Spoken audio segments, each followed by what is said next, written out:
Mr. Xloudy Viljami, introduce yourself. Well, my name is Viljami. I was born in Finland. I grew up my whole life in Belgium, Brussels, and I basically do a lot of stuff. I just work out. I like working out a lot. That's one of my passions. I'm a music artist as well. I make music. All of you who know, follow me, Xloudy. I appreciate all of you. Yeah, I just been working, trying to save up money. I probably want to start making content online. So like gym videos, mostly working out and stuff. So yeah, that's about it. Music, gym. That's what kind of explains me. All right. We know each other for some time, and we planned this podcast in around 2022. Yeah. And now it's 2025, and we're finally doing it. Yeah, man, long time coming. Yeah. And for anybody seeing this for the first time, I go by the name of Wetru. I'm an Orthodox Christian, and in general, I like making self-improvement content. I like being one with nature. I like living quite an ascetic and ancestral lifestyle. And my goal here is to invite my friends, invite people that I think could inspire or bring conversation that could bring value to the world. So, last year was a big one for you. Yeah. 2 years ago, you ditched uni. Yeah. You started a lifestyle of a down under, Yeah. if I can say that. Yeah. You went, first of all, to Vietnam. Yeah. Yeah, no, for sure. I traveled a lot. Basically, for me, it was a lot of people get kind of forced on this path of university and higher education. And I always felt like it wasn't my thing, but I kind of gave it a shot. It didn't work out for me. I met one of my best homies there, LD, Leo. And we basically just said, we're going to travel. So yeah, we went Vietnam, as you said. We're there for a month and a half. Went to Thailand, and we ran out of money basically. So went to Australia, lived there for a year. Can you tell us why? I mean, No. The police might be listening. Yeah, we ran out of money, so we decided to go to Australia, work there, was there for a year. And it was a pretty good experience, I can't lie. Like getting some work experience, just seeing the world, seeing how other people live, you know. But yeah, it was pretty interesting, I can't lie. You talked about dropping out of uni, and you know very well I dropped out of uni too. Yeah. I did that 2 times. You did it only once. You spent more time in uni than me in 1 year than what I did in 2 years. Yeah, that's for sure. I mean, tell me more about it. I think we can relate a lot on that subject. Yeah, I mean, to be honest, it just didn't feel like the place for me. Like, I've never been I would say I'm kind of intelligent, but I've never been a very academic person. So yeah, I didn't fit my goals being in university. Also, I was studying history, and I was kind of there like, what am I going to do with this history degree? So I kind of felt like it was pointless. Might as well get some real experience, you know, working, traveling. And just the overall environment and the mindset that a lot of uni students have. I don't feel like I had the same mindset. You know, it's kind of like a trial run. Like people are really there for 4 years, not really doing anything, just like living off their parents' money and stuff.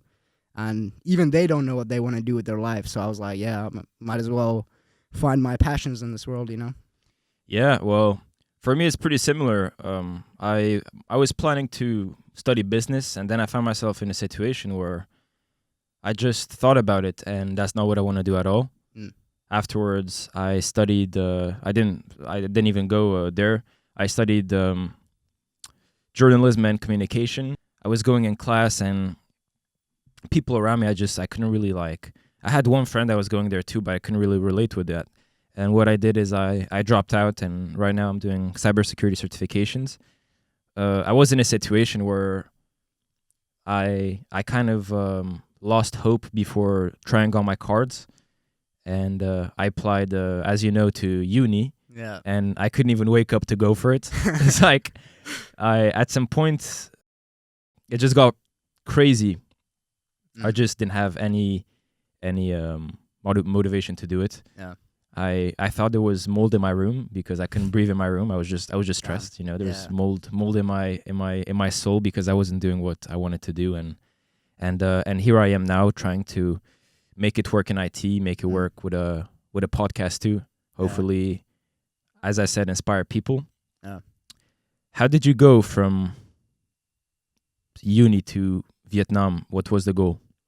The goal was just to travel, see how life is. Also, I think it was kind of like escapism, because I felt kind of lost at that time. I was just like, yeah, might as well go as far away as I can, just go away for a little bit. And also my friends wanted to travel to Vietnam as well. So yeah, I got some good connections, I made some real good friends, friends for life there. So yeah, that was basically my mindset. But also it was just like, yeah, trying to get away from uni, I can't lie. Because you mentioned mold in your room, you were just stressed. But there was actual mold in my uni accommodation, bro. That shit was crazy, bro. But yeah, that was basically, I just didn't like my environment in uni. I'd never traveled outside of Europe, so I was like, might as well, For real? That was the time for it. Never? Yeah, never. Wow, I didn't even know that. Yeah. I've been places, that's why. Yeah. Yeah, I can imagine. Yeah. Well, whether it is mold in mentally or physically, it's always bad to be around there. Yeah. But talking about mold, you're eating mold, You remember in general, I don't know if you want to get into it, but the psychedelics lifestyle, do you want to get into that? Or I mean, I'm down to a bit, talk about it because I've been close to it too. When it comes to mushrooms, it never really worked on me, and it tastes really bad. Truffles.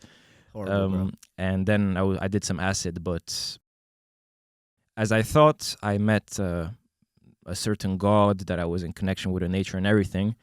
Now looking back, when I go to church and I just live what I would say normal Christian lifestyle, normal in my vision, of course, not in the secular one. I figure out that it's not like that at all. It wasn't God. It was all fake, basically. Yeah. No, I would say the same thing. It is basically just when you're in it, you feel like, oh, you're getting these great realizations and stuff about life. But to be honest, looking back, it's just psychosis, bro. You're just going crazy for 12 hours. Bro. Like, it's not the most ideal thing to like understand actual stuff about yourself and about the universe, And yeah. I would say weed is pretty psychedelic, even if it's not classified as one. There was this this girl at that time that had a joint, and it was very bad quality weed, and I was still just doing it from time to time because I thought it was chill, and basically I took it. I was sleeping at my friend's place, and I was starting to trip there. Like, I already have thoughts that I'm a very intense person, but there it was like boom, boom, boom, boom, boom, and I didn't even think I could fall asleep. I eventually fell asleep. I told my friend after like 2 years. I told him after a few years, and he was like, "Oh, why didn't you tell me?" and everything. But I was tripping very, very bad. I went in front of the mirror. I could basically see stuff. And then I thought to myself, maybe I have certain genes that predispose me to that. And I was like, never, ever again. Yeah. No, I mean, I can definitely see how weed would be pretty psychedelic. As for me, like, usually I don't react very strongly to it. It's kind of like just a chill thing for me. But yeah, I notice, especially when my tolerance is very low, yeah, it does have some psychotic tendencies, bro. Like, I've had pretty bad highs as well, literally having psychosis and stuff. But yeah, nice. Yeah, I guess the whole high is a form of psychosis. At the end of the day, for sure, it's poison. And I think a lot of people maybe mix a certain lifestyle. I've seen Christian influencers that talk about weed and talk about how it's their in French you say péché mignon. It means basically cute sin, in a way that saying, oh, eating sugar, eating pancakes is my péché mignon. It's my cute sin. Basically, like, I wouldn't want to call out, George Janko, for instance. He invites these more Protestant Christians and talk about weed, etc. But in general, it's very clear in real pre-denominational Christianity that turned into Orthodox Christianity that it's obviously avoidable. Yeah. You gotta, it's bad for you. It's bad for your soul. It gets you away from God. No, definitely, especially like abusing that. It's never a good idea. Like putting external chemicals into your brain, into your body. You never know how you will react. You don't really know the long-term effects of how that will play with you. Because obviously I've felt some effects. I used it for a bit of time, and you might think it's all fun and games while you're doing it, but yeah, it's never a smart idea, I would say, bro. Yeah, and I feel like also the standards have gone pretty low because this concept, you live in Holland, so then we define like, it became normal because it's what you do, you know. You had a hard day at uni, you just like let's do a cookout in my room or in my dorm, whatever. And I mean, like, the standards are so low. I talk with my grandma, and each time I talk with her, she's like, the life you're looking for, it's so different from what people want. I'm afraid you won't find it. And I tell her all the time, here I won't find it. Not here. I need to go in the mountains. I need to go somewhere. And that's why I talk about it in my music. I'm like, in a few years, I'm in the mountains and you won't hear about me. Yeah. Because that's just what I want. Yeah, literally. I mean, it's funny, you can beep this, but I saw... For real? And he told me the exact same thing, like how it was badly influencing him and how it just became so normalized. Once you go to the Netherlands, it's so normalized. You basically can't stay away from it, even if you don't smoke yourself. Like, it's around you all the time. And if you have an addictive personality or you just don't really care about yourself, you're very easily cooked in that trap. Yeah. I agree. I've been visiting actually in Amsterdam, and I was also with another friend that was living at his place at that moment. By the way, just know, you can put down the chair. Like, for me, I'm too short for like my feet. They it's don't way touch. More comfortable. Yeah, bro. Like I went there and basically, like, I mean, they don't really smoke when they're with me. They had respect concerning that. But in general, my friend, he's a bit more open to other viewpoints and everything in terms of living with them. While I may have a struggle to coexist with them because it's really, I consider if something is a sin, I don't. It may seem weird, but I don't want all my friends to be part of these groups that harm young people's minds. But most importantly, just in general, I could also just feel like I was with them, but when it comes to people there, I was a bit, in my mind, on the side because we really don't have the same lifestyle. If I'd sit down with people there's many things maybe I wouldn't understand about their lives, but there's many things they wouldn't understand about mine. It's like, I don't really listen to rap anymore. I don't really like do drugs anymore. So it's like really like, okay, let's talk about St. John Chrysostom's new like book, whatever, not book, but in general teachings, like these things will be like, what are you talking about? So it's a big contrast. Yeah. But especially like hanging out with secular people, like, I wouldn't say like smoking weed every once in a while. I know a lot of people do it. I'm not saying it's like the worst thing, you're a bad human being, but I know how, from personal experience, how it can really go out of control. And it's not the smartest decision people can take. And peer pressure is a real thing, and I guess if you are the average of your friends, and if you end up doing certain things, it's often because of them. I can also imagine for me, in terms of this, it has hit me like a few years ago. I was with two friends and we're walking, and you remember I was talking to this one girl with a few years ago. You remember, back from Estonia? No. I was talking with her. We're basically planning to do some -18 stuff, some self-harming sin, and basically afterwards, later, she was back in our country and I turned it down. I was basically telling her, I think I'd like to wait until marriage in general in my life and meet someone that's important to me. And then when I told that to my friends, they really they laughed at me. Oh, damn. Yeah. Like, we were walking and he was like, oh, how's it going with this girl? And I said, I abandoned the situation. And then basically I was pissed, I was pissed that they laughed. Like, I told them, like, there's this like plot of grass, like, let's do like one by one, I'll get you, Oh yeah. Yeah. With the MMA. Yeah. Like I was genuinely, I was like, okay, like there's this plot of grass, you do that here, or otherwise you don't accept, I go home, or then we just stop talking about this for the rest of the night. And they were nice and everything, but it's just that now it became just normal to be in that culture where you need to bag a woman, where you need to seduce her and Yeah. seduce specifically the good old word seduce. Yeah. No, I mean, dating culture nowadays is gone way off the rails. Like, girls don't even want a relationship, bro. They just want a quick night and go. It's they're Absolutely. acting like men used to act back in the day. You know? Absolutely, exactly. And the result is just, I guess, very low marriages that maintain. People don't have kids. People are not happy. People don't own their house too.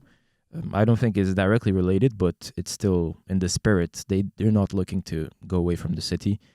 I understand there's more jobs in the city, but in general, it's preferable in your life, I guess, to be in a place calm with your family. And I hope more people can get there, because now people live in little plots. I feel like you could see two people, and it's not to judge them, but it looks like if they're just coexisting, they're not married, or they got married just for random reasons because of pressure. They're just partners that just like to do it, like to live in a certain form of adultery, and at the same time are just doing it, I guess, financial benefits or just whatever random stuff, watching Netflix, which will not hold a relationship. Yeah. No, that's for sure it won't. And it's funny when you talk about this traditional kind of lifestyle, traditional marriages, relationships and stuff like this. People call you, you're stuck in the past, blah, blah, blah. But we've only had this new way of life for, like 20, 30 years or something. Absolutely. And it already showing short term is showing very bad side effects in society, like mental health, everything. Like people say you're stuck in the past, but is the new way any better, bro? I don't believe so, bro. I don't think so too. And I think the traditions got us here. Yeah. And now we're here and we're trying to abandon them. And that's why just people live such a bad lifestyle. And sometimes I talk with friends or I talk with people and they tell me, yeah, but a little bit of this, a little bit of that is good here and there and everything. And they cannot understand when I tell them that the more you depend on these worldly things, the less your life is yours. And that you cannot even form your own opinion. I made a quick video about it. I put electronic music and I put at the start, let's do an objective morality test, focus on these things. And then I showed basically a video of, how do you call that? Trans people that dress like the other drag queen. Drag queens. Drag queen was with children and everything. And I was like, is this? And then showing the video, better than this, Orthodox marriage, or this, showing a diagram of an abortion, basically like when they flush the skulls out. God forbid, but that's what actually happens during an abortion. And then I compared to Family Parade in Serbia, and then I show Taylor Swift, I show Jesus Christ, our Lord and Savior, and afterwards I just put a lot of text. I'm like, how can you claim that you have a choice when you're doing everything to lose your humanity? I think personally that if this wasn't about the truth and about canons and religion and more written things, it would even be the best way, because you're denying yourself and you're not relying on these quick emotions and that turn into sin, that turn into passions, which can, I guess, only be saved by divine intervention at some point. Well, if you just avoid denying yourself for a lot of time, as people did in the past, you become weak as a man, as a woman. You don't do what you have to do, and you end up causing not wars necessarily, but just bad time. Yeah. You traveled across Vietnam, across Thailand. It's two different societies, I guess, even if both are Asian. Well, they're both capitalist outwards, but inwards, one of them is communist. Yeah. What did you learn from these places, basically? Well, I just kind of learned how people, less fortunate people, like, live their lives. And to be honest, like, Vietnam for me was the best country I've ever visited. It's just the people are so welcoming. Like, a lot of people who go there say the same exact thing. Like, there's such a community there. I think that comes from the communist past, or like they are still communists, but from their communist society, they're all like together. They're just one big family kind of, and that's how you feel when you're there. You feel welcomed. People want to show you around. They're glad that you're in their country. Whereas Thailand, I could see like the capitalist kind of mindset had already got to them. Like they're just Ladyboys. that too, but they're just happy you're there as a tourist so that they can get money from you. Whereas in Vietnam, it was more just they're actually happy Coexisting. that you're there. And Yeah, I guess all this stuff. Yeah. yeah. And also, I guess you got a bit broke in Thailand or Vietnam. Thailand. Yeah. I Yeah. guess Vietnam is hard to get broke. Yeah, no, it's Like, impossible. Bro. When my mother went there, she Yeah. was telling me it's hard to spend money. Yeah, no, it's you Yeah. try to spend your money and still Yeah, you're you not used to have spending a lot. much. Yeah, Well, it's good in a certain way. yeah, Both my parents grew up in communist countries, so Mm. there is a lot of similarities. I guess in Romania, if you go in a random village and you say, "Look, I don't have a place to sleep," they'll probably find you something. They'll feed you their food and everything. But I guess what we got as a side effect is a certain art of stabbing each other in the back. Mm. If one is against the party, tell us, Mm. and we'll give you a little tip, I Reward. guess, and we'll arrest him, and Mm. everybody was snitching on everybody. And now it's not like people don't have their back, but it's like a power struggle now for Yeah. presidentials and all of Yeah. that stuff. Yeah, but I have another, I would say acquaintance. He went to Vietnam, Laos. He went to more like specific places with his bike, and he didn't have a wallet anymore. He lost it, his Oh, ID damn. card and everything, and he slept with monks, Yeah. like Shaolin monks. He just Yeah. like went there. They put a mattress in the middle of the monastery, and he just slept there. Yeah. I mean, I've heard of that same stuff happening. I mean, even for foreigners, they give you like a place to sleep, some food and stuff. I was more in the city, so like in Saigon, just the city center. I mean, we went out a little bit like with bikes, but we only had 50cc mopeds, so we couldn't really Yeah. go far. But like, yeah, I did see some differences like between inside the city and outside. Like outside, they're just kind of living a simpler life. And yeah, probably when I retire, when I have enough money, I probably want to live there for a bit. Yeah. Yeah. In Asia, I think. Yeah. For me, it's not necessarily. I don't ever think I've been to another country than Turkey when we talk about Asia. Mm. I guess I'm not a fan of the fact that I wouldn't be able to live with people of the same faith, and there will only be maybe one church for perhaps, I guess, Russian diplomats or something like this. What I can say, though, is I know a lot of people come here for, passport bros. Oh, yeah. Yeah, I mean, that's a negative connotation. I'm sure there's some people who are looking for a traditional lifestyle. They go there, they find a wife that actually has values such as obedience and actual love and actually cares about you. Just like there's some women that would do anything to just like get away, basically, just get away. Yeah. And I think it's important to pick. But what do you think of this whole passport bro thing? Are you a passport bro?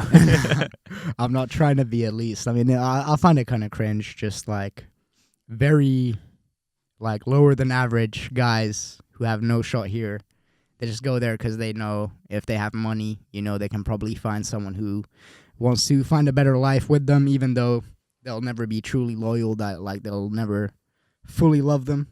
But yeah, I mean, to be honest, for me, I'll find a wife wherever I find a wife. Like if I find a loyal, faithful, has faith, Christian girl anywhere, I don't care if it's Vietnam, if it's Europe, but the whole passport bro kind of thing, it kind of cringes me, bro. But I guess you could label me as one, No. I think the passport bro label is specifically for people who have sexual encounter with women there, and then afterwards, like they like, let's get married, and then they leave.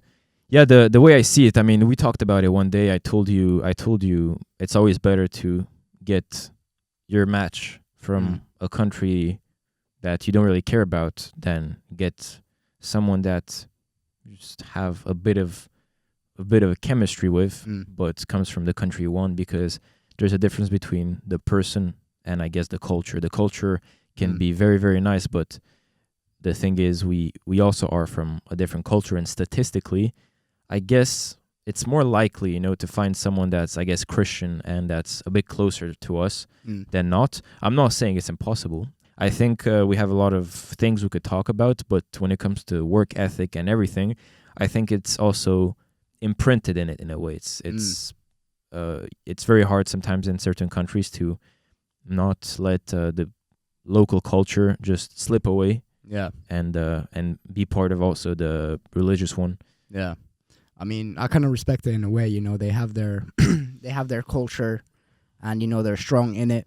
And also for me, it's they're kind of my like special card. I kind of like the Asian women. Oh boy, bro.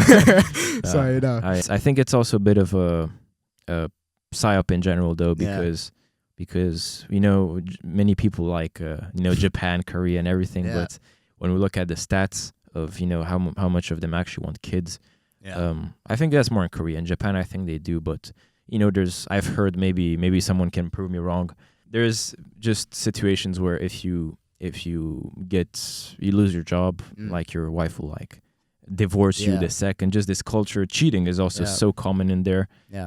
It's especially Korea. I've heard it's a very, very capitalist dystopia kind of country. It's Samsung country. If you don't have money, you're nothing. So but at least they got K-pop. Yeah, exactly. K-pop and Squid Game. In my opinion, at least from my experience, I'm not sure if it's just for show. Like if you look deeper, I'm not sure, but at least like Southeast Asia, I think they are more culturally conservative, more like traditional in that way. But yeah, I mean, you can definitely find cases of them, just wanting you for the money as well. I guess. Yeah. And what's also, I guess, a struggle is them converting to God eventually. Yeah. But I think in God's will, it can be done in a good way. I wouldn't say the idea of getting with a woman with the goal of converting her is great, unless she is looking to convert by herself. I think that's an important thing, courting her slowly, and also checking if she's doing her things regardless of you. Is she doing her prayers? Is she going to church regardless of you? But I also think there's some weird things on the other side. Like, I know my Instagram account, I have a cross, and it's written something about Orthodoxy. And sometimes I get a few follows from random women, and I refuse them. But some accounts, and it looks like it's this, like, not Orthodoxy, but what in Romania we call Orthodoxism, just more like the movement that is not supposed to be what we are. It was basically a flag of Romania with a mix of the flag of Serbia and Bulgaria and Greece. And in the middle, there was the communist, what? The hammer and the sickle. No, it's the communist, like, crest they put next to stuff. Like, basically, like, agriculture leaves, like, next that to one. it. That, I know what you're talking and at about. the middle, St. George with the dragon like this. So mixing communist Romania, Russia, Romania, Serbia, all of these things. Yeah. And I was like, what is this? Like, I got followed when I got out of church. Like, I opened Instagram, and then I saw, like, what is this account? Like, what is this? And then I go and I see fascist posts. I see the eagles and everything. I'm like, okay, I'm blocking this person. There's, in general, some men and women that really get attracted to that thing. Another time what happened, that's why I wanted to say it, is I think there was a woman that was in your year. She followed me on Instagram, and I remember when she followed me, she put the Orthodox cross in her bio. I refused her, and then I saw her in my recommended, and it wasn't there anymore. Damn, yeah. So later on, I was like, I figured out, like, what is this? Yeah. Like, are you just trying to get in? Are you showing a fake ID to get in the club? Like, and it's not like I'm just looking for a woman to contact me at all. It's a situation where I really think there are so many situations in life where you get what I would say imposters. Yeah. I was at a party at my friend's place. It was a pool party. And later on in the day, I was sitting on a couch. Then there was, and then there was a woman. Actually, no, she was sitting next to me, but she was talking to him. I was on the other side of the couch talking to other people. And then I had my cross, and it was a cross made of silver. It's written save and preserve at the back, and that's what you basically give to someone who's going to get baptized. It's like, it has to be written save and preserve, like in Russian, spasi I sakhrani. I remember now, she wasn't sitting next to me. She was a bit more far away, but she was starting to, like, do some incantations, basically. And then I was talking with, he told me, she's cursing you, she's a Satanist and whatever. I actually start to laugh a bit. And then I do a sign of the cross.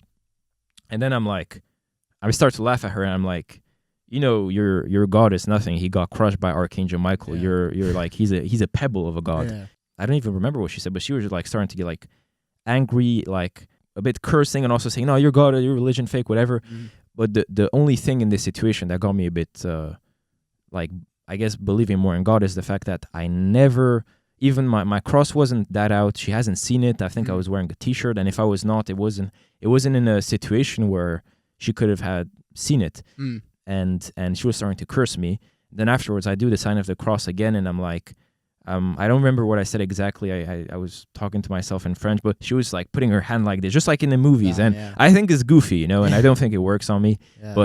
But like she was doing like this, and she was like saying this like, she was Armenian, but she was saying like kind of Latin weird words, things. And then I started to like just say like Lord Jesus Christ, have mercy on me, a sinner. Like I was like praying in my mind. I said something. I did the sign of the cross, and then she grunted. You know, she was like like this. You know, like, and you could see. And then she left. Yeah. And I was very happy in my mind. She was just cursing me. She doesn't know me. She was like cursing me. All I did is a sign of a cross, which is, some people say, oh, it's not useful. Some Protestants say, oh, I don't see any apostle doing it. But when you do it, it's just so powerful. Yeah. And it's kind of sad how some people, they're so lost in their soul that they turn to the devil, you know, like devil can never defeat God. And it's very sad when you see people who are so lost, like so much negative energy towards the world. They hate the world that much, and they see someone with a cross who's happy, and they just lash out. It's like they're possessed. Absolutely. Yeah. You know? When I was talking to someone a long time ago, one of her friends was basically living a lifestyle that's very focused on worldly pleasures and very focused on always being distracted. Reels, other stuff, you know, personal lives, what young people do. She was trying to get this person I know away from God. And I told this person that if she's not in control of her life and she's doing these worldly things, and we know that the world is controlled by the devil, she is by definition in a way controlled by the devil, because she was mocking Christianity. I prayed for her several times, but she was in a situation where she couldn't really think for herself. You really, I guess, you know, if you're always watching reels, always stroking it out, you know, I may beef this, you know, always doing these things, you don't have the time to think for yourself. And we're called as Christians to, in a way, be in the desert. And even if we don't have deserts, it's very important. I started doing it not too long ago. Just look at the wall and pray, or do nothing, and just be in awe of the situation, because God is always with us.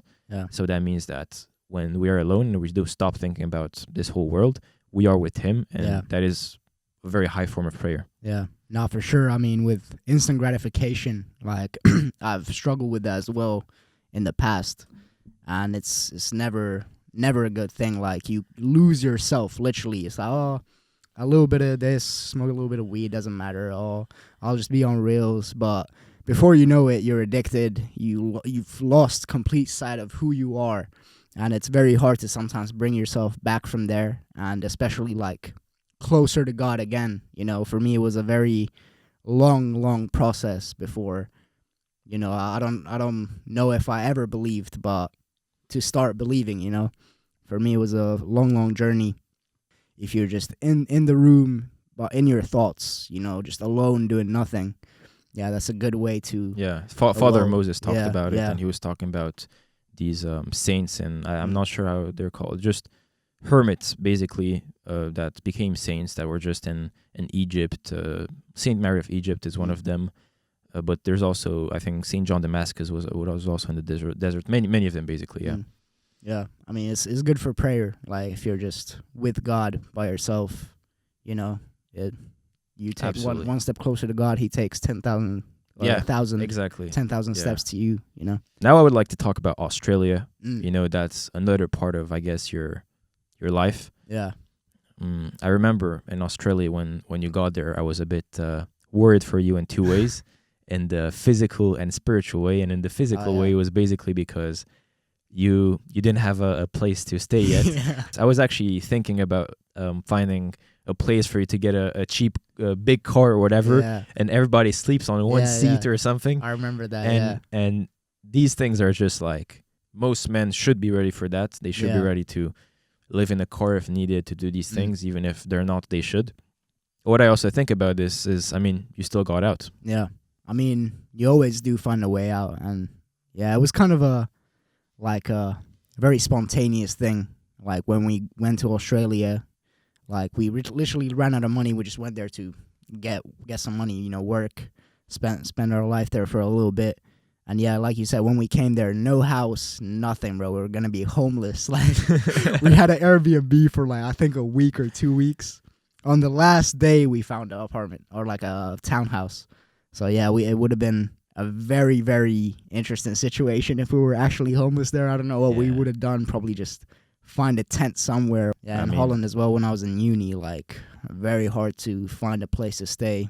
Yeah, I just think I gotta thank God for, you know, making everything happen, because I don't know how we actually did it, bro. Like it was a very, very close call, but it was an interesting experience. I feel like Australia, no offense to any Australians, I think it's a soulless society, bro. All they care about is money. I met some good coworkers, you know, some Kiwis. Shout out to the New Zealanders. Yeah, the landscaping coworkers are very, very nice, but overall I didn't really like the society, the experience there. But yeah, it was a wild start to Australia. Not having a house, we were literally thinking of buying a tent and sleeping on the beach, bro. So yeah, this song I remember, you know, I was thinking about that tent. You know? Yeah. I think it's important to be in situations where you push yourself to even. For me, for instance, I don't really have the same situation where I'm not really out of money. I do have a certain security, but that gives me so much comfort that I don't really like it. Yeah. I don't feel comfortable in that comfort. But what I do is, you know, like when we go out on Fridays, and I just whatever happens, I choose to go home by foot, and sometimes it is like 0, feels like -4. You know, these types of like weather app things. Basically, it's horrible. You know, even if you have gloves, if you have anything, like it's bad.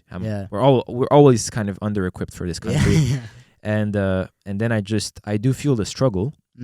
My friends often are like, "Oh, why don't you do this? Why don't you do that?" But it's just that it became a certain ritual, not in a pagan way, but in a way that I need some hardship in my life so I can get the threshold more up, so I can actually be happy and actually feel like I'm doing something. Yeah, I mean, like you said, you feel discomfort in the comfort. But I would say when I was going through all that stuff, not having a house, nearly being homeless, not having a job, having to literally grind and like start from scratch, basically, you kind of find comfort in that discomfort, you know? It's kind of a paradoxical thing as well. It's like, because you have to work so hard towards, you know, actually having basic stuff for yourself, you find it comforting because you're actually doing stuff, you feel good, you know, you've been at the bottom, so like it's only way up from here, you know. And I've found after I get comfortable, I really lose a little bit of my drive, which in Australia at the start, bro, was at its highest. And but yeah. And when you came back, now it's slow, I guess. Yeah. Well, me too. The thing is, I was studying for my penetration testing certification, and I had way more motivation for that than for university. Yeah. And that's the weird part. That's what I was telling my parents. I was like, how do I get up early and really work hard on this concept where you need to know it's very practical but also theoretical. You have to know, you have to think, be creative, you have to solve problems because you need to hack someone at the end of the day. And when I go do my translation and interpretation bachelor's, I go there and I'm drained. I come back home and my mother is like, oh, wow, like, are you okay? Why are you so sad? I'm like, I'm all right, like this. Yeah. And like that's these moments where like you see like you're doing something that is not good for you. Yeah. It doesn't even motivate you. And how does this very hard task that is supposed to be senior level stuff not tire you out, basically, but when it is to do one of the easiest bachelors out there, you're just in a situation like completely like apathetic. You have nothing. I had nothing. I was just exactly. Yeah, you know, like American Psycho guy. What's his name? Like Christian Bale just walking through the thing. That's how I was just imagining. I just couldn't really relate with them. I was just walking and I was thinking, what is this place? Yeah. What is here? I don't really have much in common. I don't want to work in this country. So I got to find a better way. And now I am. That's how it is. Like, if you're in a rut, if you're just doing the same stuff every day, you know, it does start to get to you, even if you have the best willpower to keep going. You know, if you're just seeing the same stuff, seeing the same people, around people who are not even like you, you know. That's how I felt in uni. They're all just kind of don't have the drive and motivation that I want to aspire to have. So yeah, I would say it's actually a good experience to just, whatever, if you're stuck somewhere, you're doing the same stuff every day, just take a leap, you know, just go somewhere else or do something else, you know. It creates this, like, inspiration inside of you, you know, because, yeah, you just have to try and make your way in this place. You're in discomfort, but you're, like, kind of pushing yourself you need to through struggle. It, you know. Exactly. I think everyone does need to struggle a little bit. I think Absolutely. It's good. It's only good for you, you know. One day I was talking with a friend, and that happens a lot. Huh? We were having a conversation about the meme showing men now versus men before. Just a knight with a big mace or something, and just go to war. And when I saw that video, just that meme, even if I didn't play the game, I was just so hyped about it. And I was, in a way, I was like, we should do that. And I was telling my friend, let's do that one day. And I was talking about the sport, you know, the sport where you wear medieval stuff, and it's kind of jousting. Like, joust. No. There's jousting. Yeah. I'm talking about behaviour. I think behaviour is called in French. I'm not It's sure. like MMA. Yeah. But with swords and other things. That stuff. And like, you can head kick. And you can also bam with a sword. And that hypes me up even more than when I did MMA. Yeah. And I was telling him, let's do this someday and whatever. And he was like, no way, bro. No way, I'm not doing that and whatever. Yeah. And I was telling him, bro, come on. Like, you know, it's protected, you know. And also, if we do it and you tell me to not go too hard, I won't go too hard. Yeah. And he was telling me, no, I just don't want. I hate fighting. I'm so scared. And I wouldn't say everybody should love fighting because it is violent. And I remember my Brazilian jiu-jitsu teacher, one of them, I asked him, why don't you do MMA? And he was like, I don't like receiving shots. And I, to a certain extent, I agree. Like, if it's a lot of them and everything, it, like, for some people, it can really just be like, they don't like it.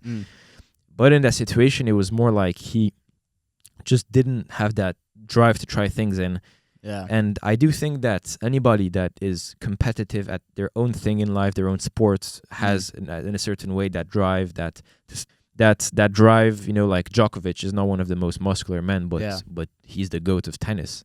Yeah, exactly, Serbian GOAT. Yeah.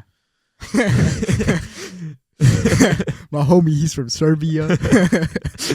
No, we should blur this. Oh yeah, for sure. This is the no nationalism involved. Just I love my Serbian brothers and my Christian brothers. He's not that muscular when you look in a hypertrophic way, but he's the best. Yeah, he's the best. And even if he wasn't the best, he is a very, very hard worker. He's very inspiring. One of the, I guess, most inspiring Christian athletes out there. While in general, what I think is, even if it's a goofy sport like table tennis and whatever, you gotta give it your all and just do your best in it. And it's just, well, I'm friends with my friend, obviously. Like, I'm still friends. It doesn't ruin it. But in my mind, I'm like, it's a shame he doesn't see it as, like, trying new things. Yeah. One day I sent him another one, you know, because I knew his attitude towards it. And it was a meme about the border between Poland, Belarus, and Lithuania. You know, that one part where there's three, and it shows some basically people LARPing medieval stuff and fighting. Yeah. And I thought that was cool too. I was like, we should go. We should do some stuff like this. Yeah. And then he was like, no way, no, without me. And I was a bit judgmental to him, but I was telling him, dude, don't you want to try new things? Like, don't you want to sometimes be in these situations that are just like crazy? Like, because sometimes you're gonna end up in these situations, and what are you gonna do exactly? Yeah. Like sooner or later, I think everyone will get in a fight eventually in the street or something. Yeah. And if you're not ready, you're cooked. I know some time ago something happened. We're gonna blur that out. It was and we're basically walking to the bus, and then we had to take the bus, and I was basically dropping her at a bus stop that is safer, and I was going to walk home from there. I remember actually from the metro, there was this guy, he like bumped into my shoulder, and he did it on purpose. Yeah. I didn't react to it. I looked back, I kept walking. I was kind of like, whatever. Yeah. And then he was in the same bus at the end, and he was basically insulting everyone, looking at everyone in the face, and you know, like very agile, looking at everyone in the face and saying like, I'm gonna beat you up, like the F word, just like insulting them and everything. And then I told her, sit down at the end of this thing, because it was basically protected by a plastic thing, because right now my adrenaline is pumping, and I feel like I'm gonna I feel like I'm just gonna if he pulls up, like it's over for him. Like I'm crashing out, you know. I'm getting him, you know. And he didn't end up doing that, you know. Like later on, you know, he went to the back of the bus. I think I was facing him at that point because I didn't want to turn my back to someone who was very agile and dangerous. And he eventually kind of calmed down, sat down. He kept insulting people, but he stopped really talking to me and towards me and everything, because it would have been on. Like I was telling, like I was. Afterwards, when I said goodbye to her, I was just like, I had so much adrenaline. I was like, I gotta calm down. But I imagine if I wouldn't be ready for that, I would be my pants. And how can I be with someone I want to protect? And if a wife, a woman you're courting, children, even friends that are maybe weaker than you that don't do sports, how are you gonna protect them if you don't know just at least the basics of fighting? If you don't know how to just crash out when you need to? Yeah, I mean I've been actually thinking about starting some sort of martial art. You know, I'm workout. I'm a pretty fit guy, but I do myself believe as well, like having some sort of fighting background is like actually needed in this life. Because, I mean, in Netherlands, me and my friend, you know, you can blur that out if you want, but we were walking and some guy just came up to us and did like a fake step towards us, like actually squaring up to us. And now imagine if I was just a small guy, scrawny, like kind of like we would have gotten robbed or whatever. But we were both just like, yeah, what's up? Like kind of squared up a little bit more. And actually he got scared and like walked off. So yeah, I do believe like having gone through uncomfortable experiences does help you, because when you're ready for it and the other person sees you're ready for it, even though I don't really know how to fight. I know how to punch and stuff, but I don't have any fighting experience. Even just showing that you're ready for it, like it really go to war and protects you in real life, you know. Crash out, you know. And I think it is still dangerous, because, you know, what if someone is very dangerous? He has a knife. You get him on the floor, but he still has his knife, and you find yourself in a situation where you are so scared that you would like penalty kick him in the face, or you just like stomp him in a way. Like I am against these things. Like I think when it's on the floor, it should be over. But I'm sure there's people that maybe are in prison or have been in situations where they were against someone with a knife or someone that was very dangerous. They got the upper hand. They maybe threw up one punch. When in French you say le coup de grâce, the punch of grace, the one that like that's basically the one that could kill you. And end somebody's life basically, and like start stomping. Like it's so easy to get there that it's a bit dangerous. But I would never. I think it's always better to de-escalate. But when you gotta go, you gotta go. And talking about martial arts actually is pretty interesting, because there's a lot of people that talk about weight difference and all of that. When we were in Malia, you know, I was with and I remember at that moment, since I wasn't eating a lot that summer, in general, didn't have that much appetite. I was at around 65 kilograms, 66. I mean, not necessarily muscular, not ripped, just like a bit ripped, like for sure agile and everything, because I was sometimes training with my friend, just either boxing or sometimes we're at a friend's place just grappling, like just doing random stuff basically.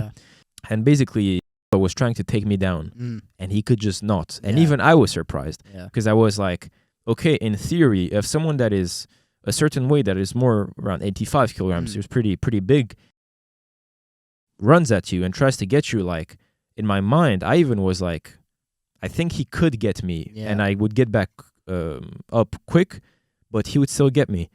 But that's not true. that's not what happened. Like I remember he was just trying to get the double leg, whatever, and I was just sprawling. Yeah. You know, sprawl. Yeah. I was just sprawling. He Yeah. trying to get a single. It couldn't really work basically, and I ended up getting it.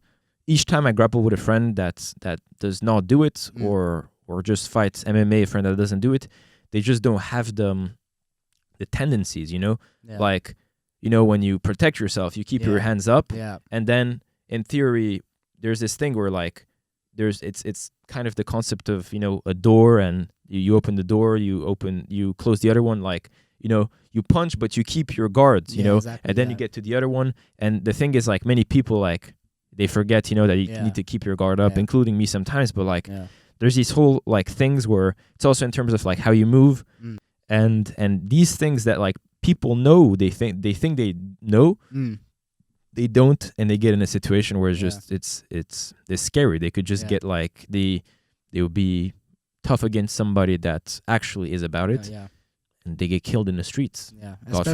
Especially in like that kind of a situation. You have your adrenaline, you know, you're kind of stressed, you forget everything that you, even if you know to keep your guard up and stuff, you kind of forget in that moment to do it.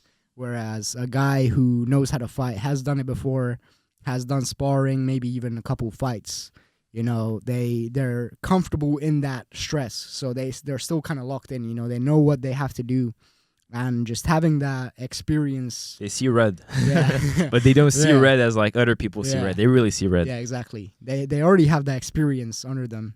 So it's really about technique at the end of the day. You know, as a fighter, you know what you're doing, so you can easily take down a non-fighter. And it's actually kind of funny because in the bodybuilding community, there's this podcaster Bradley Martin. Yeah. He's like, I'm 260 pounds, but I can definitely beat Mighty Mouse. He's like 125. Nah, bro, Mighty Mouse is Mighty Mouse mauling him. Like, you know, absolutely. The weight doesn't really matter. To an extent, it does. Like if you're not really experienced, if there's a guy who's taken 1 week of jiu-jitsu class, and then he goes up to a 260-pound guy, of course, maybe the 260-pound guy will win. But at the end of the day, if you know what you're doing, it is about technique. It's absolutely. It's definitely about technique. There was a guy taking steroids in my gym. Yeah. And you could see it. I think he was maybe half Asian.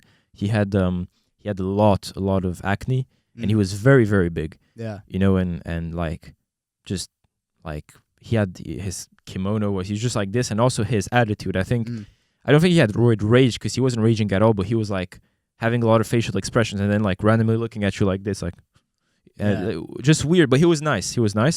And I remember at that moment I already had a few months of Brazilian jiu-jitsu in the counter, and I remember he was brand new, and he was really, really bigger than me. At that time when I was doing BJJ, I was around 64, 65.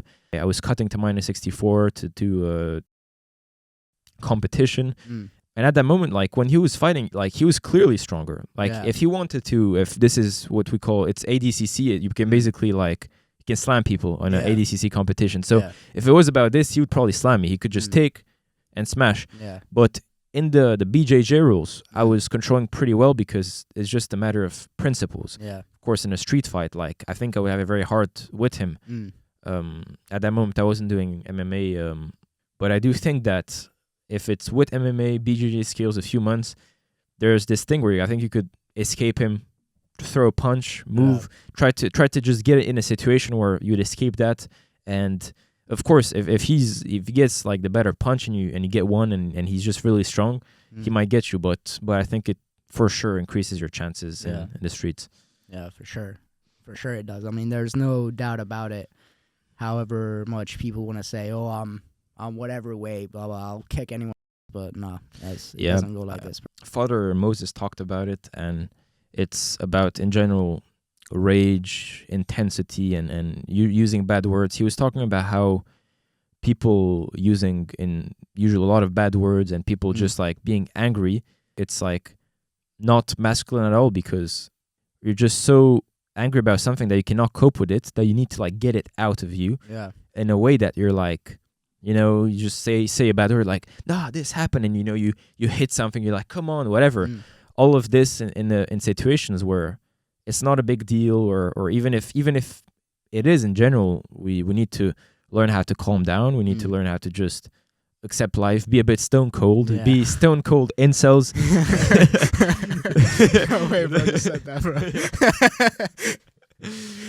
I'll get what you mean, though. Be stone cold facing things, because my dad sometimes uses bad words, and when we get in a certain argument about different point of views, and I tell him, just stop here. Like, I know you're trying to explain a very important point here, but these words are not going to give you more credit or whatever. Just like, please don't use it with me. Like, it's like, it won't help. Yeah, it usually does the opposite. Like, if you're very aggressive, like trying to get your point across, people won't listen to you. They'll see that you're aggressive. They'll see you're insecure. Like, you're not at peace. Yeah, exactly. You won't really get your point across like that, A bit more than a year ago, we already talked about this, but you're in a situation where you're experimenting with psychedelics, and afterwards you now can say, I guess, you're getting closer to orthodoxy, and you'll eventually become a catechumen and get into the faith and become a convert, basically. How'd you go from point A to point B, which is today? Well, it was a long road of just self-reflection, I would say. Back in the day, I would actually be kind of anti-God, anti-religion. I was like, no way there's a God. Like, everything just happens by accident, stuff like this, regular secular thinking. And after the psychedelics, I was like, oh yeah, I understand so much about life, blah, blah, blah. But the more I thought about it, it was kind of very, very, very slow process. The more I just thought about it, I was like, well, what I realized during those trips or whatever, they don't really make any sense, Like, for me, just what I feel in my heart and what I feel like morally, it's like there must be a God. And that's what I thought like 6-8 months ago. I was like, yeah, I mean, there definitely is a God. And then the question was like, what God is it? Which one? Yeah. Yeah. And, which religion? Which ideas? Exactly. And I just did more research, just talking to you. You were already an Orthodox Christian. I always asked you questions, and if I was curious, blah, blah, blah. And just through my research, through like questioning people and actually thinking about it, what do I feel in my heart? How do I feel with my morals? I was like, yeah, well, Jesus Christ is, actually researching Jesus Christ, his life, Shroud of Turin, all the evidence that he actually existed. He actually did these miracles. He actually was resurrected from the dead. I was like, well, if this is real, then Jesus Christ is our Lord and Savior. How do I get closer to him? It's the Orthodox Church. It's the first church that ever existed, Unchanged. Yeah. So that was basically the process. It's just a very long process of self-reflection, actually thinking about it. I don't care what my friends say. My friends are pretty anti-religion. Didn't care what my friends said. I was like, well, how do I actually feel about why we are here, why we exist, what's our purpose, stuff like this. And just slowly but surely I got closer to God, and as you said, closer to the Orthodox Church as well. How I see it is, I remember you talked to me about the idea of Christian people saying that they are in a way more lucky, and well, we know it's not about luck, but I can surely see how you perceive this, that how they're more lucky and how despite hardships in their life they're still happy. And I do think, maybe thinking back right now, what played a big role is, I remember you came to my place after I was in Turkey. I came back home. I had the whole place for myself. We did a few songs, and basically those times were, 2024, I guess, the worst year in my life personally, and it was very tough. And I guess I was also talking with who I was at that moment. It was a struggle. Also, my sleeping pattern was a struggle. More acne, more of these, and I still was like joking about stuff. Yeah, like despite everything, what I want to say is, maybe it did make an impact to see. All right, well, this man also struggles with something. We're both in a struggle. The way he copes with it is natural. Very rare alcohol, no drugs. I don't really put it into something. I don't throw it in something. And I think that was an inspiration. I remember also before you coming to Belgium, you were talking to me about getting closer, and I didn't want to talk about it. Shout out to the Balkans. I didn't want to talk about at that moment because it would seem so cliche. Yeah. But in reality, like I prayed for you to get closer to God. Yeah. And I was clearly seeing, and when I have friends that really like lose God in their lives and they're close friends, I'm like sad for them. I'm genuinely sad, and I'm like, if you get to heaven in the first place, you won't be able to really think about them looking back and everything. So these people might get lost forever. And I was thinking, in general, in the past, I had more of a crusader approach. And now I don't talk about it that much unless it's related or unless people ask about it. Yeah. And it does get them inspired. It does make big impact. I guess God made one. And you're here, you're trying your best to get closer to the ascetic life that is Christianity, which involves, I guess there's no church yet, but you've been looking to get there. You're gonna move soon, so I understand that too. Reading prayers, reading the Bible, all these things are essential in the Christian life, and I'm sure it has done improvements for you. No, yeah, for sure it has. I've noticed an improvement in just my mindset. Like I said a year ago, like, Christian people seem more lucky or more happy. And now I realize they're not really more happy. They just find purpose in that struggle, Because back in the day, I don't know how much I really want to get into my mental health and stuff. But I've had points in my life where, I didn't really find a point in, well, let's say existing, Same. Like if everything's an accident, nothing matters, then my life doesn't matter either way. So why live? Why go through this struggle just to wake up tomorrow and struggle again? Why not just end it, But just finding God has really given purpose to that struggling, and I guess that's true for a lot of religious people, especially Christians, that they still struggle the same amount that people do, and even more sometimes. God gives you challenges and struggles, but you still find purpose in that because you're doing it for a purpose. God wants the best for you. He's only challenging you.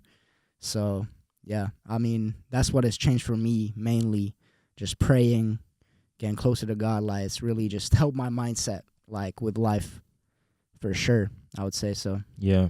Well, one thing is sure, I wouldn't judge people's struggles. I think there's some non-Christians that have very big struggles, but what I can say is personally, when I got closer to it, I mean, I was baptized, Orthodox Christian, and I've been all my life, and I've always had icons in my room and always prayed before going to sleep. There was a few holes in my life, but in general, I'd say on the bigger picture, almost every day.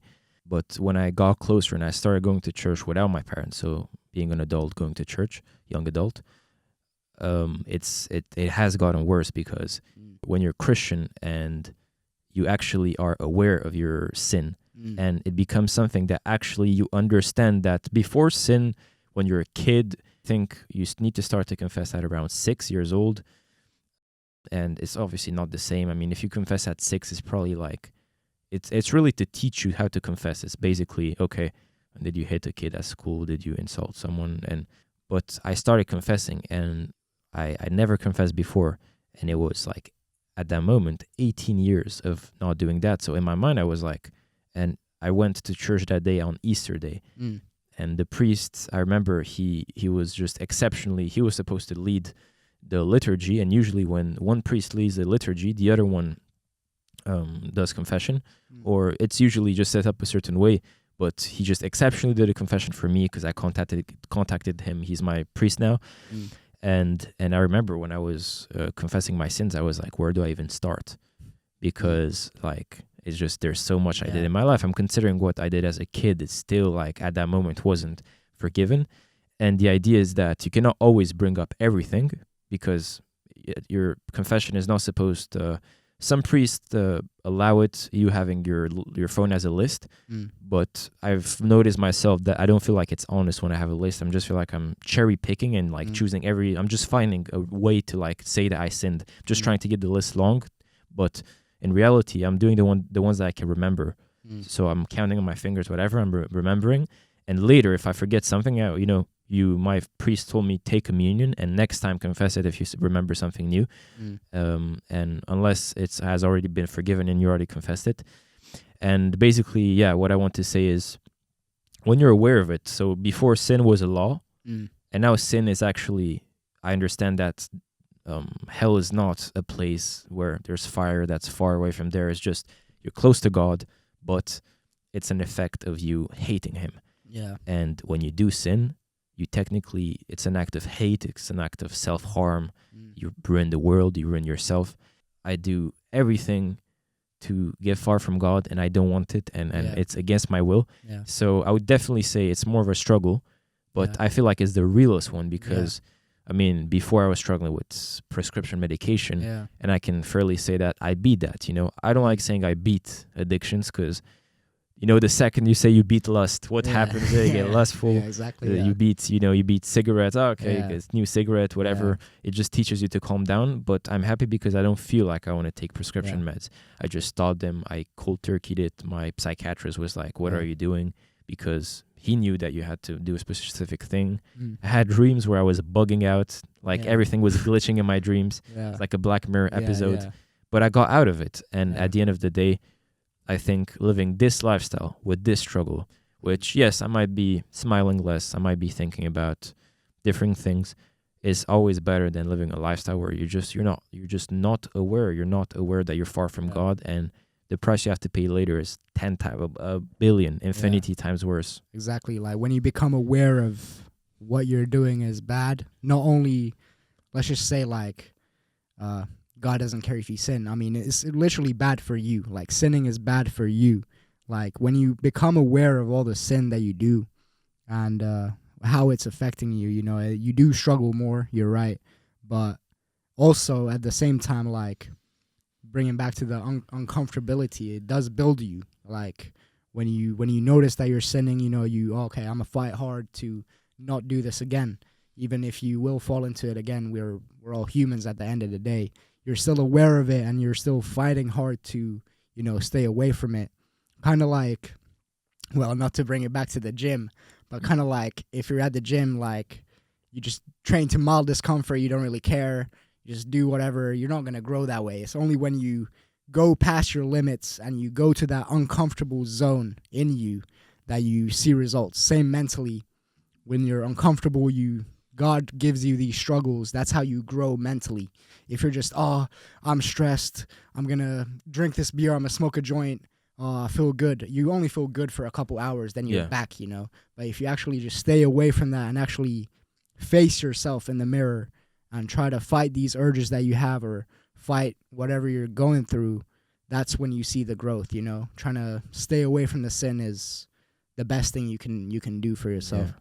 It's actual repentance, which is what helps me is to actually think about it as literally taking another path.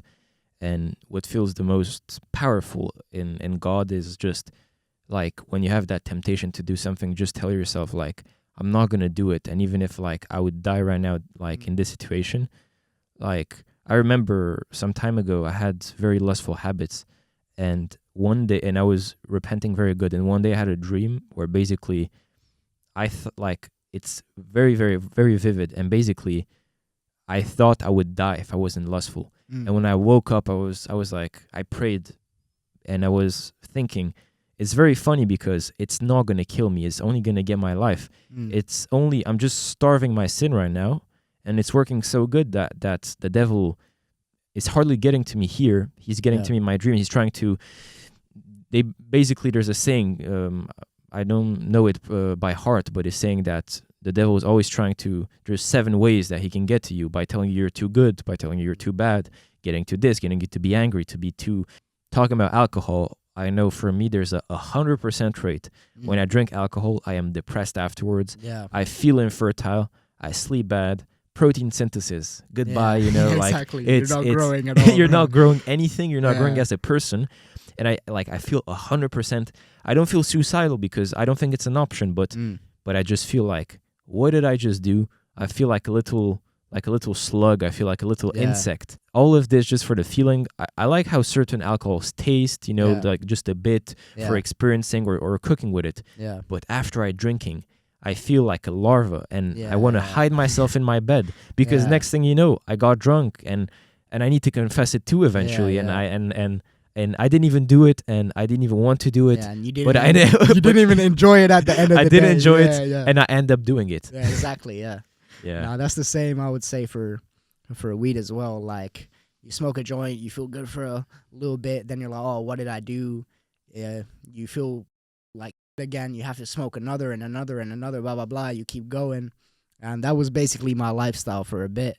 And it's funny you saying the devil trying to get to you. I remember when I first started, like, staying away from my sin, consciously trying to stop all the bad stuff I was doing, consciously started praying, started reading the Bible. I remember my dreams would be crazy. Like, me staying away from the sin in real life, my dreams would be, I could feel the devil trying to convince me, like, oh, you should do this, blah, blah, blah, like, seeing these crazy dreams. And also I remember, like, a couple weeks into, like, actually praying and reading the Bible, I had this weird experience where my dog, she's very, like, chill. She was just barking at nothing, like, in the corridor at nothing. I was in my room. My dog was also in the room. And she was just barking at nothing. And I was like, yo, why are you so aggressive? And I put out my cross like this. I was like, get away from me, demon. Like, kind of like, Yeah. I thought there was an actual Yeah. demon there. I was like, put my cross. I was like, get away from me, demon. And my dog started calming down. And it was the weirdest experience. It was like, I could feel every day that the devil was mad at me for abandoning his ways and going into God, you know. It was kind of a weird transition period where I could feel the devil like, oh, why are you leaving me? It was kind of like a jealous ex-girlfriend, like, oh no, come back to me, come back to me. Yeah, you know? I want you, I need you. Yeah. You talked about, in general, hating the world and everything. Mm. You talked about at some point not finding any purpose. And that's interesting because that's the concept of the Orthodox newspaper, Deaf to the World. Mm. Did I talk to you about it? I think you might have mentioned it, yeah. Basically, some punks, they were nihilistic, and then they discovered Holy Orthodoxy, and they became monks and priests, I'm not sure.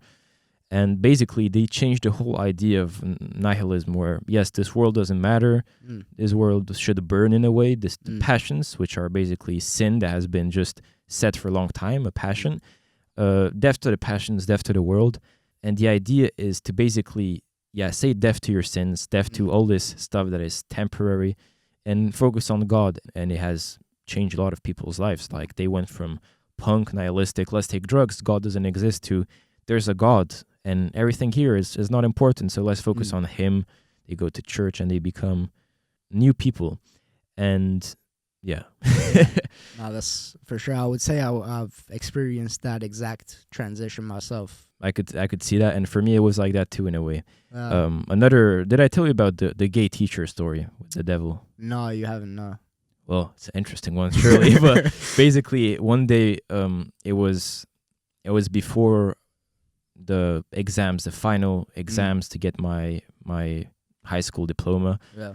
And there was an oral exam, and we were training for it in class. And a student asked about a certain word in French, and it's called stikomiti, and I don't remember what it is. It's a literary word, and he asked the teacher, if we use this word during the oral, what is going to happen? And what happened that day is that the teacher said, oh, if you use, and I quote, he said, oh, if you use this word, the teacher's going to have an orgasm. Oh, yeah. And then he started making orgasm sounds. Bro. And he is actually like, he was in the LGBT club, and he was like, actually, I always said he was a weird teacher. I always told my friends he's weird. I'm also gonna say he was asking students to go with him to the theater, and he was making it important he was saying, it's important for your grade and my influence, and I'm the only one who never came. Like outside of school Outside hours. of school, yeah. Oh, damn, and it's just like, it's just weird how much he put like pressure on us, and he even put pressure on me, but I didn't end up going at the end. I was like, nah. It's like school time here. I have stuff to do home. Yeah. I was grinding hard. and basically, I remember, so he was doing the orgasm sounds, and then like everybody was shocked in a way. It was just weird. And then I was like, I looked at him in the eyes and I did the sign of the cross. Yeah. And then he suddenly like went from like joking around, looking at Yeah. people to like, and then he like looked Yeah. down. He just like, I shut him down Yeah. because he's a weirdo. Mm. And he was doing weird, perverted, satanic Yeah. stuff. And it should be, I mean, for me, he should have been kicked out just for being a Yeah. weirdo that way. But, you know, it's not about me. But it just proved to me that like, I wouldn't have the authority to say this is the devil or not. But surely Yeah. the devil was there, because the second Yeah. I did the sign of the cross, he was pissing his pants. Clearly, there is demonic entities in this world. And Yeah. the most important is to pray. Yeah. I mean, especially our school as well. It's a very, very modern thinking school. And I don't think God is really found there. A lot of the teachers, even though they weren't as extreme as him, like not doing any weird or this kind of stuff. But Yeah. a lot of the teachers, you could tell like they hated God, you know. And if you talk to a lot of people from our school, I don't think they're religious at all. I Not think at all, very no. the opposite. Yeah. And yeah, it was so yeah, it kind of breeds that kind of way of thinking, our environment back then. So yeah, I mean, that's how I thought when I was there as well. Kind of everyone around you is anti-religious, so God cannot exist, you know. But he does, and he's the greatest, and he wants the best for us, you know. Exactly. And he is there at the end of the day. He's maybe not in the class Yeah. when it comes to what the class teaches. But what I know is that it's weird that the second I stopped going to our school is when I got closer to God. Mm. And it was a process where we're getting closer to the end of the school. And that was when I was getting closer to God. It was really like, it was not exponential, literally linear, really closer like this. And I get there, and when I look back, I'm like, with all this satanic agenda, because I consider this LGBT stuff satanic. I consider this stuff where it's telling you, oh, you can eat whatever you want, you can relax stuff. I consider it bad because it pushes you to be gluttonous. It pushes you to be lustful. It pushes you to listen to yourself, to have the right to be angry at everything. And when I stopped, that's like a few months later. Yeah. But actually a bit more than a few months, I started going to church and I live a lifestyle. And I'm like, why didn't I do this at school? But so much was holding me back then, and not people. I wouldn't listen to people. I just am Christ is Lord and goodbye. You imagine how women see abortion there. Yeah. I don't think there's one woman there that could really, I mean, there should be some, but there wasn't a lot of women that like were okay with the idea that you say, no, abortion is killing a baby. It's a satanic ritual. It's weird. It's bad. You shouldn't do it before your marriage. And if you do it, you should assume it. And they never accept this. And I was just chill about it. I'm like, no, if I take this risk and I would do it premaritally and everything, like I would accept it. And that's the way it is. That's why I don't do it, because if it actually happens, I would take that risk. Yeah. It has been very much glorified to an extent where it's, oh, good thing I had an abortion. Yay, look at me. It's like, no, you're killing a human being. For some people, very, very rare people, there should still be the choice to do that if they're, well, let's say they're going to die when they give birth or whatever. But you know, that's like a very small percentage. Like exactly. I mean, that's what 0.00, I'm saying. It's a very, very small percentage. But do you think it should be legal for the rest? I think it should be vetted very, very carefully. Like, you shouldn't just have an abortion if, I feel like it, you know. Yeah. We have enough funding and enough money to invest in families, and also to invest in people that could actually look into people's history. Oh yeah, that's true as well. Yeah. But yeah, it is a satanic ritual at the end of the day. Yeah, for sure. Like, it's not no woman who has had an abortion and actually thinks deep about it. They're all kind of broken about it. They regret it. Unless their soul is completely lost. Soulless, sadly. Yeah. I wouldn't legalize a satanic ritual though. Yeah. I understand. Yeah, what you mean, exactly. yeah. I still understand, and I guess there's a long path to go. Yeah. I don't think society should illegalize sin, but for abortion and certain things, I think it should be very straight. Yeah. I think we had a very nice conversation. No, for sure. And I hope you keep on growing in your Christian life and get to your goals, and we're going to do great things. This man is not only my friend, but we'll soon be associates when we work on a business, and for sure. we'll do great things in the upcoming years. Yeah, I mean, thanks for having me again. It was a good conversation. I really enjoyed it. You know, first time doing anything like this. So yeah, I appreciate you for having me. I wish you all the best with this as well. And we'll still keep talk, and of course we're good friends. But yeah, thanks for having me. For sure. Bro. It's fun. All right. God bless. God bless.